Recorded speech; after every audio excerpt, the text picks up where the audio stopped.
RTC కార్మికులంతా స్ట్రైక్లోకి రావాల్సి వచ్చింది. మేము ఉత్తమ కోరికలు ఏం కోరట్లేదు, మాకు ఇవ్వవలసిన మాత్రమే అడుగుతున్నాము. ప్రభుత్వంలో విలీనం చేయమని ప్లస్ 2 పే స్కేల్స్ పెండింగ్ ఉన్నాయి, ఇది మాత్రం మేము అడుగుతున్నాం.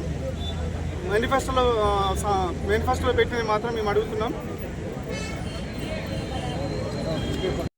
కూడా బస్డిపో ఉన్నతాధికారులు ఇక్కడ తమ పని తను చేస్తూనే ఉన్నారు. చూడండి ఏ విధంగా ఇక్కడ పోలీసులు అనేది ఉండదు, మనం చూడొచ్చు. ఇప్పుడు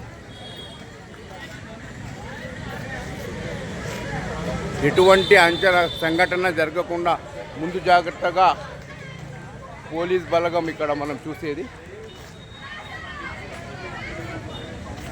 అన్ని బస్సులు అయితే ఇక్కడ ఆగే ఉన్నాయి, మనం చూస్తున్నాం కదా.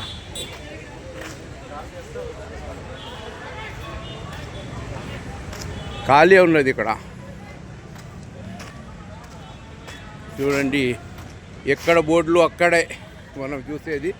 ఇది బోర్డులు చేంజ్ చేస్తారు, ప్రస్తుతానికైతే ఇక్కడ ఆగిపోయినాయి చూడండి.